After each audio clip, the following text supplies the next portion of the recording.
of the early West record many stories of famous and notorious characters of that period.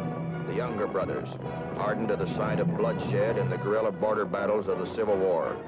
The Youngers established a record of bank and train robberies that have never been equaled in the West.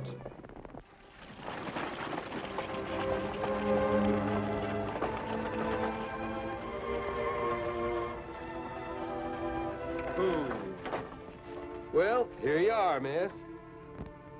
I guess folks out in Virginia don't know much about what's going on here in Missouri, do they? What? These cousins you're moving in with. Do you know very much about them? Should I?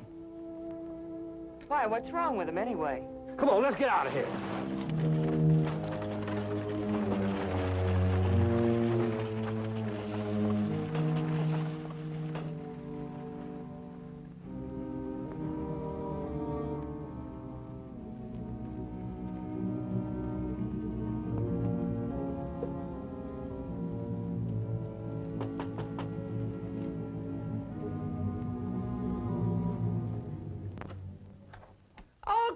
Honey.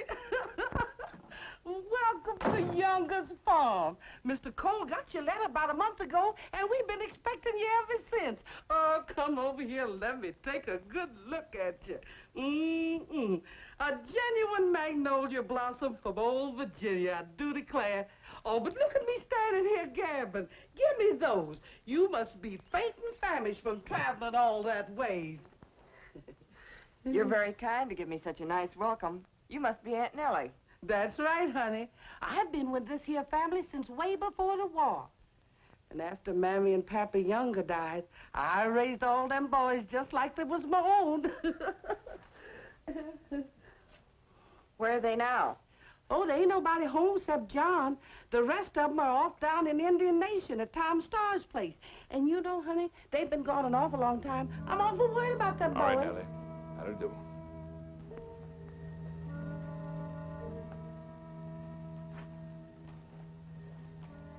Go get our cousin some grub. Yes, sir, Mr. John, right away. I'm Cousin John. Yes, I know. Aunt Nellie said you were the only one here. Let's see, what's your name now? I forgot from the letter. Francis. Mm-hmm. One of Uncle Rupe's kids, ain't you? Got so many kinfolk, I can hardly keep track of them. You gonna be here long? As long as I'm welcome, sir. I can keep the place prettied up and be real useful. Yeah, just bet you can.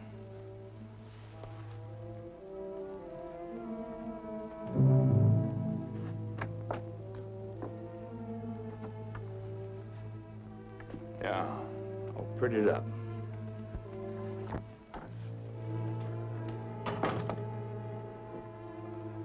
Come on, honey, and fill yourself up. Put the roses back in them pretty cheeks. Oh, don't mind him. He don't mean no harm. None of my boys mean any harm. They just a mite wild and mischievous, maybe. But they ain't bad. No, ma'am. They ain't really bad.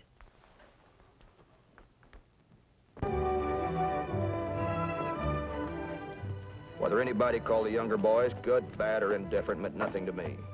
The facts were all there in a stack of warrants a foot high, demanding their capture for an assortment of crimes that included murder and train robbery. For 3 days, I'd been hanging around on the main street of Independence, Missouri, waiting for word from the other operative on the case. My name's Matt Clark. I work for the railroad as a detective.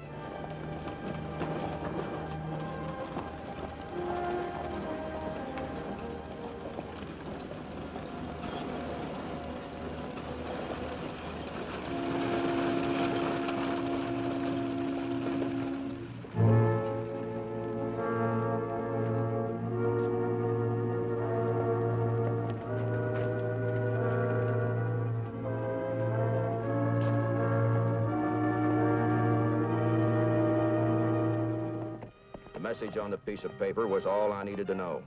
It said the Younger gang was down at Belle Starr's place in the Indian Nations.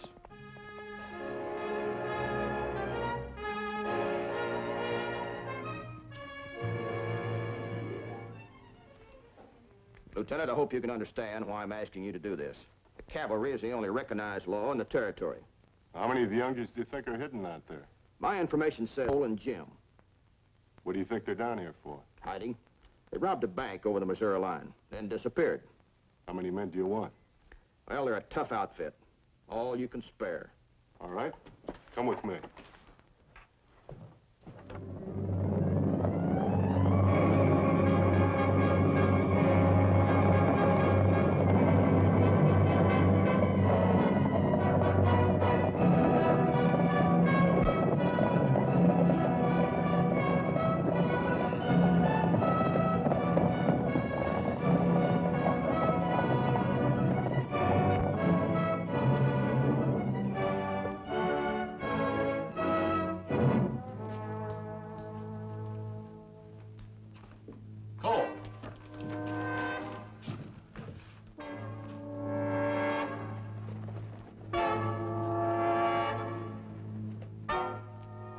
Make a run for it.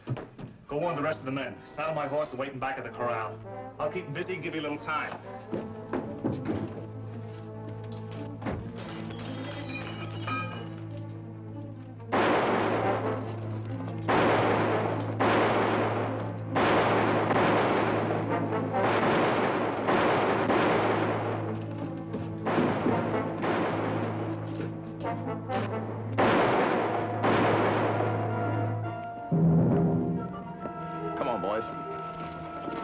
We'd expected only 2 of them. We were in luck. We had a chance of rounding up the whole gang.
Somebody tipped them off, and you're exactly where we were. Couldn't have been one of them. They're in as deep as we are. We can't hold them off here! Separate and run for it! You can make it up that draw! Wait a minute, Jim. Wait till they draw the Yankees away from us. Then we'll go back down the other side to where the horses are. Come on, let's get out of here.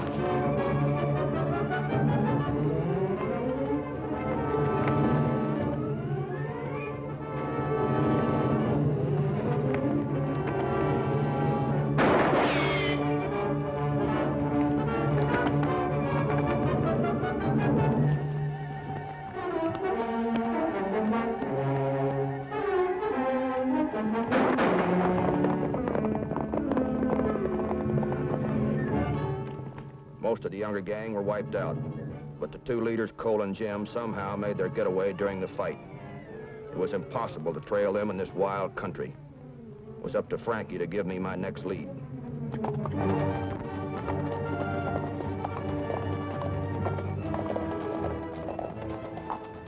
That's Mr. Jim, Mr. Cole. That's my boys, all right. I got to hustle up a mess of victuals. My boys are powerful eaters. Oh, Jim. Hi, Glad to see John. you, boy. How's it been going? Not so good, John. Not so good. The cavalry jumped us, and we lost a lot of good boys. Oh, you know Bill Chadwick, don't you? Hi, Bill. How's everything? From Minnesota, ain't you? That's right. Bill's got plans for us up north. Tell you about it after supper. How things been with you, John? Any lawmen been hanging around here lately? No. Great company, though. Cousin from back east. Oh, the one we got the letter about? Mm-hmm. Kind of pretty, too. Sort of glad she ain't our cousin. She ain't. Been here quite a spell, and I've been asking a lot of questions. Some of the answers she's got down pretty good, and some she ain't got so good.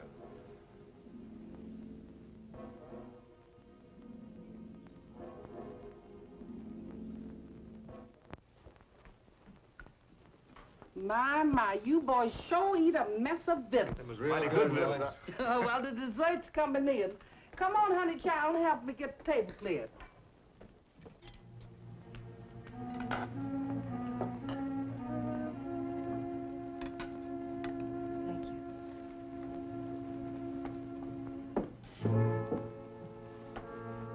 What was this you were going to tell me about Minnesota?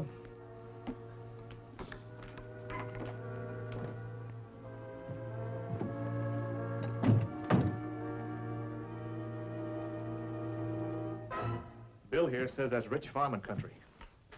The banks up there are so chock full of money, they don't know what to do with it. I ain't much heft on it myself. It's too far from home. Don't mind what Jim says. He'll be going all right. The James boys already said bear for it. I know for a fact Clell Miller and Charlie Pitts will throw in. Well, that makes 8 of the best all-round gang in the business. Take just about a whole town to stop us.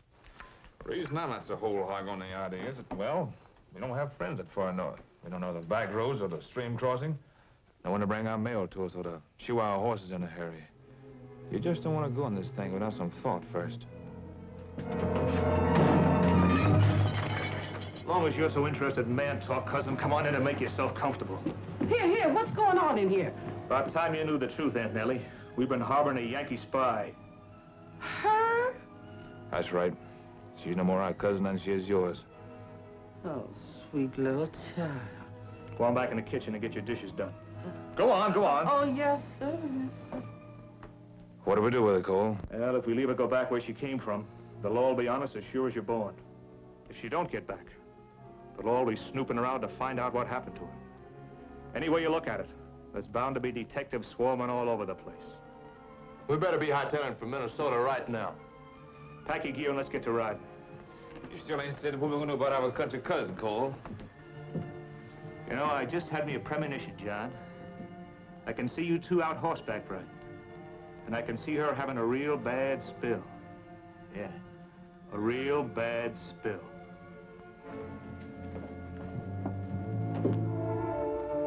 I'm checking at the telegraph office, but there was still no word from Frankie. I decided not to wait any longer before I investigated. I headed for the Younger ranch.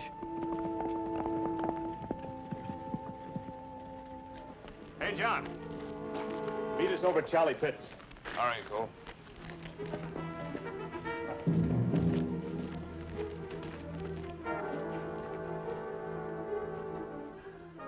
Please, Lord, sir, don't let us have no more trouble. Before we saddle the horses and take that little ride, I showed and cousin John a little affection.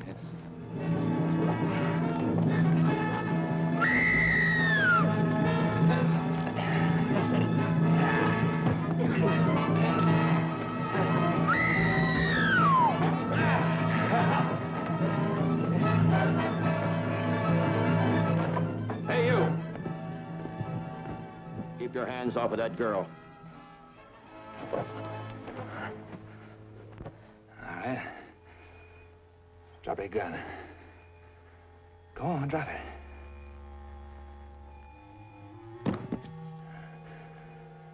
All right. Back up. Real slow. Come on back. Okay.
I keep trying to tell myself that they ain't bad.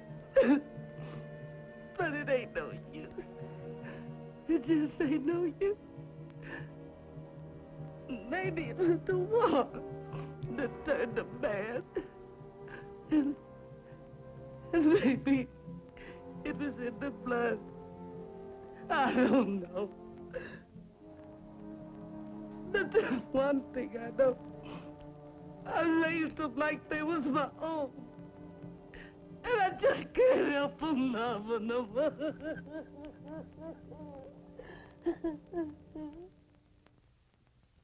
The younger boys joined up with Frank and Jesse James and went north.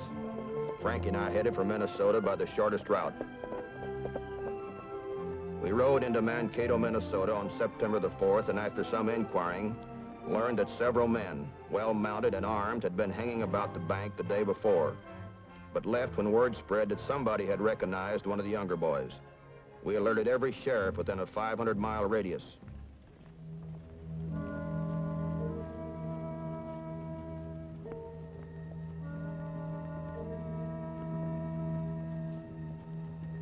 We didn't know it until a few minutes later, but a robbery was taking place in this quiet little town of Northfield. A bank robbery that was to become the most notorious in the annals of crime. All right, let's go.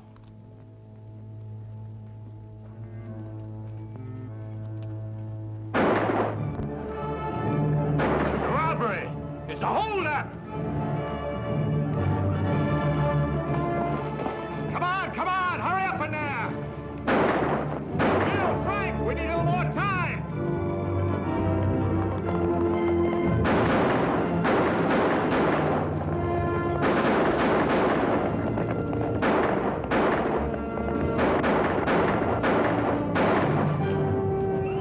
Get up to the streets!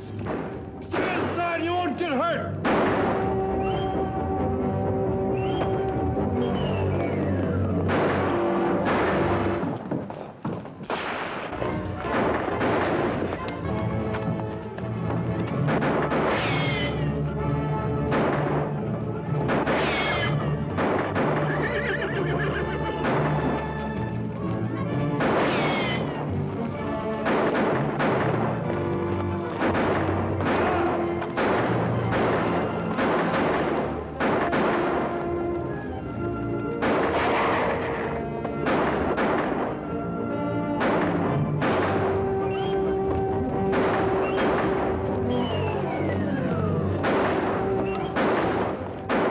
Come on, Miller won't make it.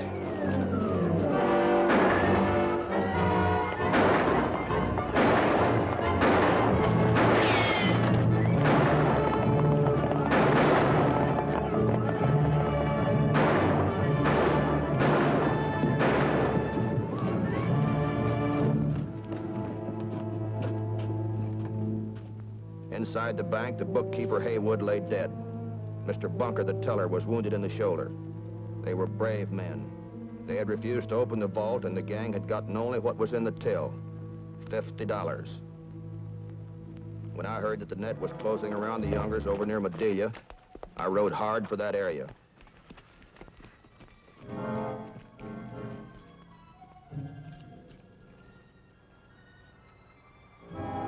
Sheriff Listman, Matt Clark. Glad to have you join us. They're holed up over there. I've been asking for volunteers to move in and flush them out. If we don't get them out before nightfall, this might go on for another week. Got me in, Sheriff. I've ridden a long way to join you. How many of them are there? I don't know. I wonder if Frank and Jesse made it. I don't know. It's sure a high price to pay for a lousy $50.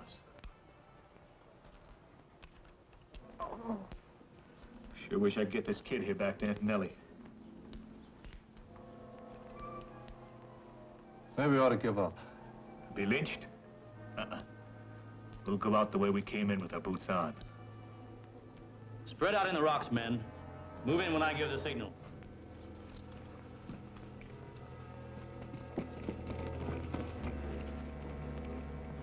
Here they come.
him up!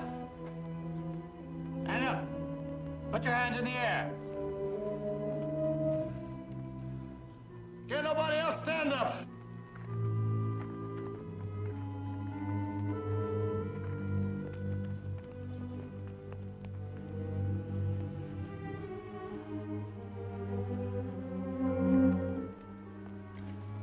Bob's still alive? So's Cole. We'll take them in and patch them up so they can stand trial. We'll take Charlie Pitts and Luke to trial, because they're dead. Come on, you men, give us some help here.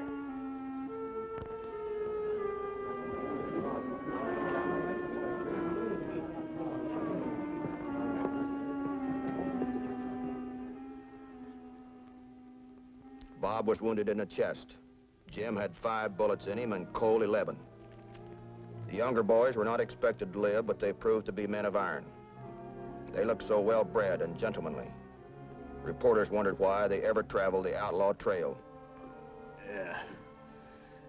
Yeah, the war did it to us. We fought with Quantrell. When peace came, there wasn't any Southerner that got a break. We had to rob. We're used to hard living. We always had it tough. Other men fought for the South and lost, but they went home to lead useful lives.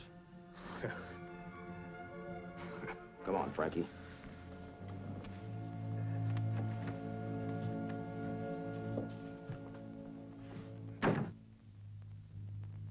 Under Minnesota law, a person charged with murder and pleading guilty could not be sentenced to capital punishment. The younger brothers therefore pleaded guilty on November 11th, 1876 in Judge Samuel Lord's court at Faribault, Minnesota. He sentenced them to life imprisonment in the state penitentiary at Stillwater.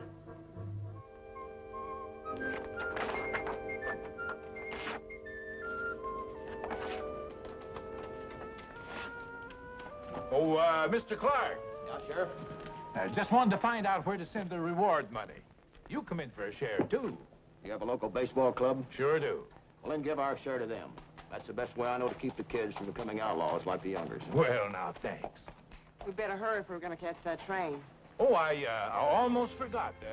This came for you just a few minutes ago.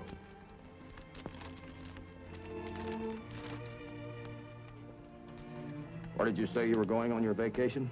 I told you, Philadelphia. I wouldn't miss a Centennial Exposition for anything. Well, then, read this. We've got a new assignment. All right, so I miss a Centennial. Maybe I'll be in time to catch a Kentucky State Fair. So long, Sheriff. Bye.